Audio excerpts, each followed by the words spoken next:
JBNN keep you informed. I'm Michelle Jones, and in the news, man killed, two arrested as police foil kidnapping in Spanish Town. A man was fatally shot and two others arrested as the police foiled a kidnapping in Torres Meadows, Spanish Town, St. Catherine on Thursday night. The police say a loaded gun was also seized. They report that the operation began about 10 p.m. after a report was received that a businessman was kidnapped and a $1 million ransom was being demanded. The police immediately launched a rescue operation. The police say during the operation, the cops encountered armed resistance. One of the men was fatally shot. He has been identified as Donald Brown. The police said the businessman was rescued and two men arrested in connection with the crime. A .38 revolver containing 5.3 cartridges was seized at the scene. The Independent Commissioner of Investigations Indicom has been informed of the incident. Area Commander for Police Area 5, Assistant Commissioner of Police Gary Griffiths, has commended the swift action of the St. Catherine North Police, saying the team prevented a potential tragedy and demonstrated the force's commitment to public safety and its relentless efforts in combating crime. The police are urging anyone with additional information to come forward to assist in the ongoing investigation. Persons can call Crime Support 311 or the Spanish Town Police at 876-984-2305. Meanwhile, residents blocked the main road in the vicinity of Torres Meadows to protest the fatal shooting of Brown by the police last evening. Residents say the shooting was unjustified. So it's like ghetto people who we not know back it if we are not nobody. We not pay tax. A police alone and lawyer and certain people alone pay tax. So we not recognize them. I deal with which we come from ghetto like say who is nobody. We need justice. We need justice. Human being we need. And when we attend at the scene, the police them still a fire shot off away. Couple killed in St. Thomas home invasion.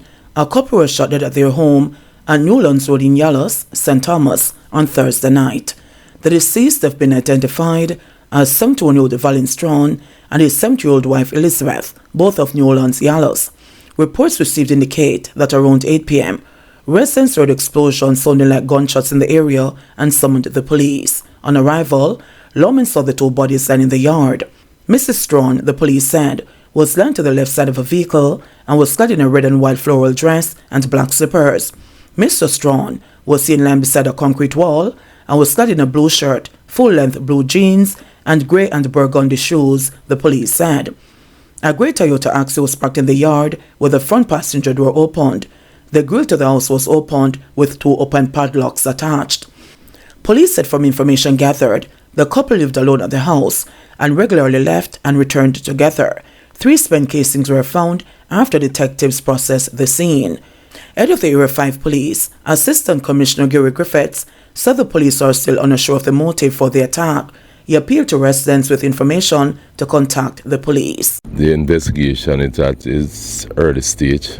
We are unable to say what could have led to the death of these elderly persons. So we are asking persons who might be in possession of information to contact the Yallos Police or the MID, Media Investigation Division. We have at least one theory working on. Nothing is concrete yet. As I said, it's in its embryonic stage, but we intend to clear this one. You know, it's a close-knit community, and we know that with proper canvassing, proper interrogation, we should be able to clear this one. Policemen among 3 detained for Clarendon murder. A police constable, his girlfriend, and another individual have been detained in the murder of Danny Lowe on December 27 near Longville Park Boulevard, Clarendon. The Corporate Communications Unit of the Jamaica Constabulary Force says the constable is also under investigation for possible breaches of the Firearms Act. It says the development is part of the wider investigative process. It says updates will be provided as the investigation continues. The Jamaica Constabulary Force is ensuring that all necessary steps are taken to thoroughly investigate this case, involving all relevant parties to ensure a comprehensive examination of the facts, it said. Man wanted for Portmore murder 22 years ago, charged following deportation. The St. Catherine South Police have arrested and charged a man who has been at large for murder for 22 years. He is 47-year-old Anthony Reed, otherwise called Christopher Reed, and Christopher Barrett of Marley Acres, Old Harbour, St. Catherine. The accused was charged last evening for the murder of then 26-year-old Dinsdale Heslop, otherwise called Prince, of Amberley Close, Portsmouth in Portmore, St. Catherine. Prince was stabbed and killed at a bar in Northern Parade in Portsmouth on Thursday, December 20, 2001 at 10:30 p.m. The accused allegedly later fled Jamaica to the United States of America. On Thursday, December 21, 2023, it was reported after serving time in prison in the U.S. Upon being returned to the island, he was taken into custody, interviewed and charged for the decades-old crime. Crime officer for the St. Catherine South Division, Deputy Superintendent Jermaine Anglin, has vowed to go after criminals who have been eluding investigators for years. Meanwhile, commanding officer for the division, Senior Superintendent of Police Christopher Phillips, had high praises for the diligence and professionalism of the investigators throughout the period. Not Nice and Boomdon listed as persons of interest by St. Elizabeth Police. The St. Elizabeth Police have listed several persons of interest in their division. The following individuals, the police say, are to report to the Black River Criminal Investigations Branch on or before 12 p.m. on Saturday, December 30. They are Romario Knight, otherwise called Maro. Davian Brown, otherwise called Boomdon, is a person of interest in the murder of Lennox Leachman, which took place on December 8, 2023 at Union District, Balaclava, St. Elizabeth. A man only known as Not Nice, who frequents areas of Speculation, Brompton, Spring Park and Spanish Town. Detectives have identified these individuals as persons who may be able to assist them with ongoing investigations in the division. Anyone with information that can assist in locating these individuals is being asked to contact the Black River CIB at 876-965-2232, Crime Support 311, the JCF tip line at 811 or the nearest police station. Police warn against gun salutes to ring in the new year. The Jamaica Constabulary Force JCF is appealing to licensed firearm holders to desist from the illegal and dangerous practice of gun salutes to ring in the new year. Under Section 51(2) of the Firearms Prohibition, Restriction and Regulations Act 2022, the penalty for engaging in gun salutes is a fine of up to $3 million or imprisonment for up to 3 years. Head of the JCF Corporate Communications Unit, Senior Superintendent of Police, SSP Stephen Lindsay, told a recent JIS think tank that in addition to being a criminal offense to discharge a weapon within 40 yards of a gathering and a public thoroughfare, the act could cost people their lives. In the midst of alcohol consumption and irresponsible behavior, people lose their lives because of an action that should never happen. So we're putting it out there very early. If you think of doing that, think twice. Not just from a standpoint that you can be arrested, but from the standpoint that you'll be charged for murder, she said. SSP Lindsay further urged firearm holders to be responsible in the handling, storage and use of their weapons when attending social events or New Year's Eve celebrations this weekend. She said the JSF has noted instances in which firearm holders inappropriately store their weapons in their vehicles when attending weapon-free events. I want to say to persons to desist from doing that.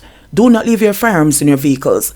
There are some event promoters who will arrange with security companies to safeguard those weapons, but make prior arrangements. Leave your weapons at home in your safe. It is better to do that, she urged. Piped water for St. Ann communities. Hundreds of residents of Lambottom and the surrounding communities in St. Ann Northeastern now have access to piped water. Senator Matthew Samuda, Minister without portfolio in the Ministry of Economic Growth and Job Creation, toured the rural districts of Lambottom, Shaw Park Road, Mall Road, as well as nearby environs in St. Ann Northeastern on Friday, December 22. He said the government is spending billions of dollars targeting thousands of households to regularize water distribution. Residents of Lambottom, Shaw Park Heights, Mall Road, and nearby communities will benefit from the new formal National Water Commission NWC water system, Samuda said. The government has invested roughly $24 million in this water distribution line to serve over 800 people who have never had any access to any formal water system. We are pleased to see the joy on the faces of each resident we greeted because of this project, he added. Senator Samuda pointed out that prior to the implementation of the project, residents on several roads opted to install informal connections at numerous points of the NWC mains.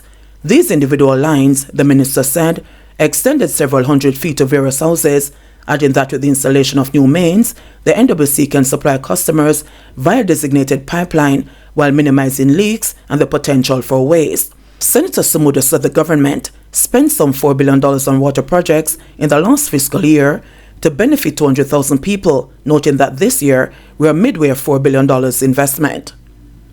JBN, we keep you informed. Please remember to subscribe, like, share, leave us a comment, and click the notification bell to receive our daily news items.